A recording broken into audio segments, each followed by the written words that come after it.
तो आज हम लोग सीखेंगे कि पंचांग कैसे देखा जाता है। तो पंचांग में तिथि, मुहूर्त, नक्षत्र की जानकारी कैसे की जाती है। आज इस वीडियो में संपूर्ण जानकारी आपको निःशुल्क प्राप्त हो जाएगी कि पंचांग कैसे देखा जाता है। अगर अभी तक आपने इस चैनल को सब्सक्राइब नहीं किया है तो कर लेना। चलिए शुरुआत करते हैं। जैसा कि आप अभी देख रहे हैं कि हमारे सामने पंचांग का एक पेज खोला हुआ है। उसी पेज पर हम पता करेंगे कि कहाँ पर तिथि नक्षत्र की जानकारी हमको प्राप्त होती है। जैसा कि अभी आप देख रहे हैं कि इस समय जो संवत चल रहा है वह कौन सा संवत है। तो यहाँ पर सबसे ऊपर देखिए तो श्री शुभ संवत 2083 यह अभी संवत चल रहा है और साके 1948 साके चल रहे हैं।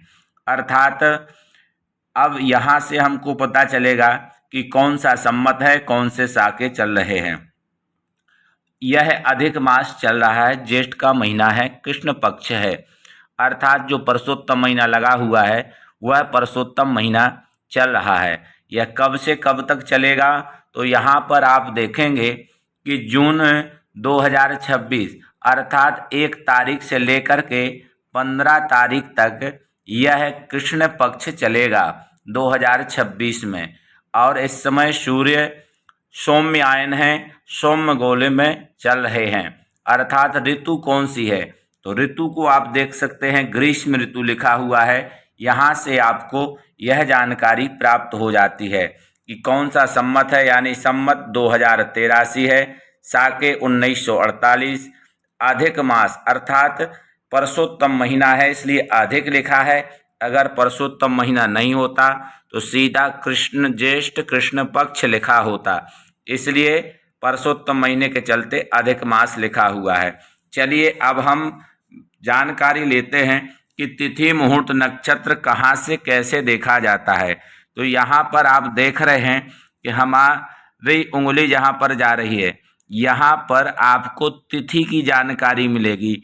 ये जो दिख रहा है आपको कि यहाँ पर प्रतिपदा है, ये द्वितीया है, तृतीया है, चौथी, पंचमी, यहाँ से लेकर 30 तक। अर्थात यहाँ पर आपकी अमावस्या हो जाएगी तो यहाँ पर हमको तिथि प्राप्त हो जाती है। उसी के बगल में दिन लिखा हुआ है वार, अर्थात कौन सा वार है, सोमवार है कि मंगलवार है कि बुधवार है, किस तिथि पर, तो ये जानकारी यहाँ से प्राप्त हो जाती है। अब इसमें कई लोग कन्फ्यूज हो जाते हैं कि कौन सी तिथि कब तक चलेगी।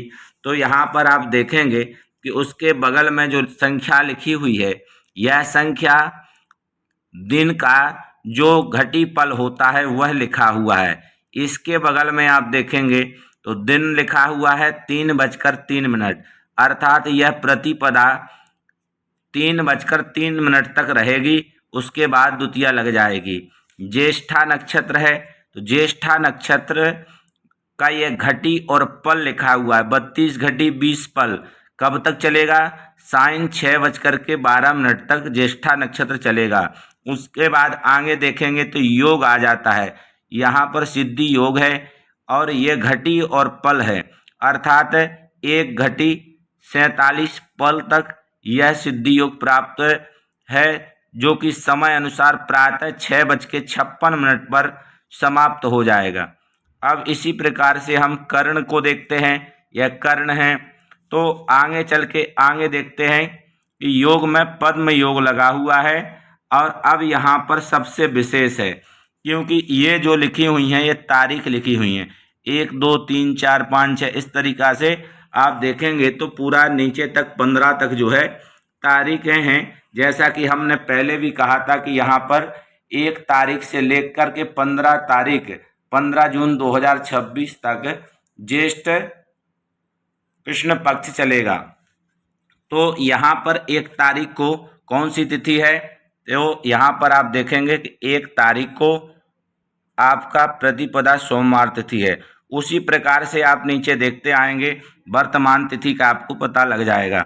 अब आगे देखेंगे तो आगे आपका चंद्रमा की स्थिति यहाँ से पता चलती है, चंद्रमा किस राशि पर हैं और कितने बजे तक हैं, कितने घटी और पल में हैं, ये सारी जानकारी आपकी यहाँ से पता चल जाएगी। यहाँ देखेंगे तो सूर्य उदय 5:16 पर सूर्य उदय है। यहाँ पर प्रत्येक तारीख के अनुसार आप नीचे देख सकते हैं कि कहीं पर 14 है, कहीं पर 15 है, 5:15 पर सूर्योदय हो रहा है, किसी तारीख में 14 में हो रहा है, कहीं 16 में हो रहा है। तो यहाँ से आप देख लेंगे। सूर्य अस्त की जानकारी आपको यहीं से मिलेगी, क्योंकि यहाँ पर 6:44 पर सूर्य अस्त हो जा रहा है।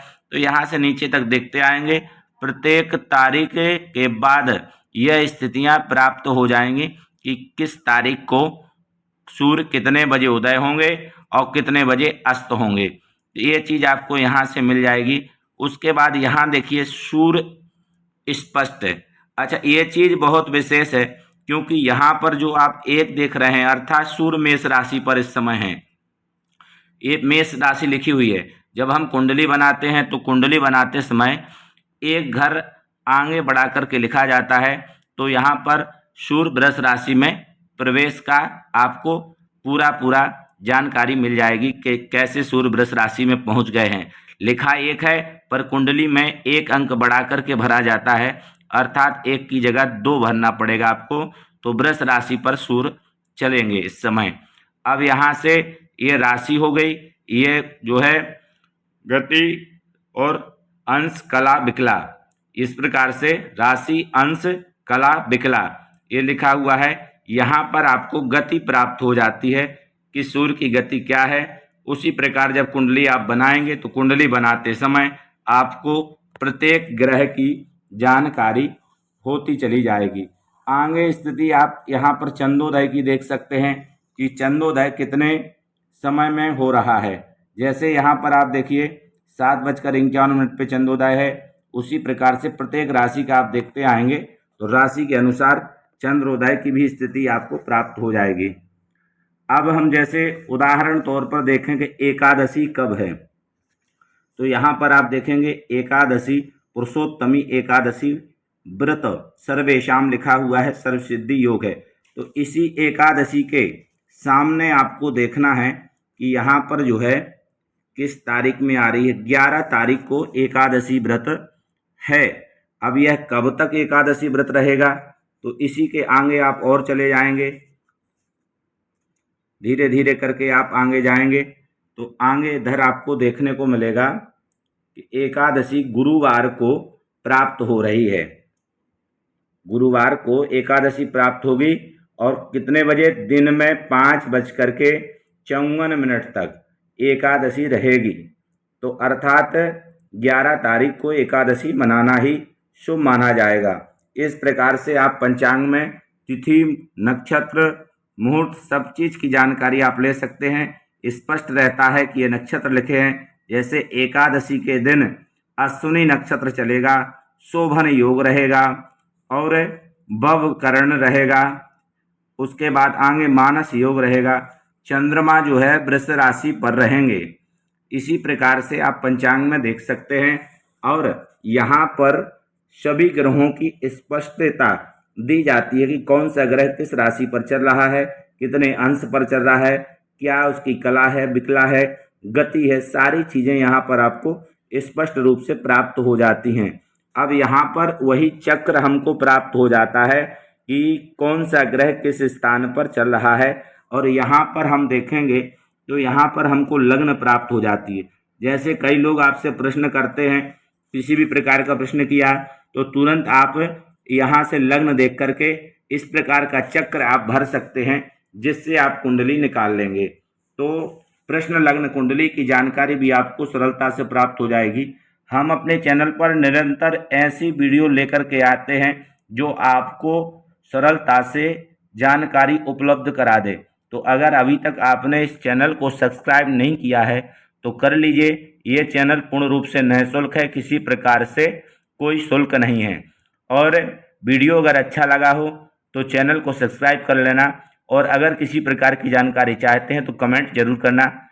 हम आपकी जानकारी के लिए एक विशेष जो आपका प्रश्न होगा वह लेकर के आएंगे। उसके अनुसार जो जानकारी होगी वो आपको उपलब्ध कराएंगे। जय माता दी, जय श्री कृष्णा।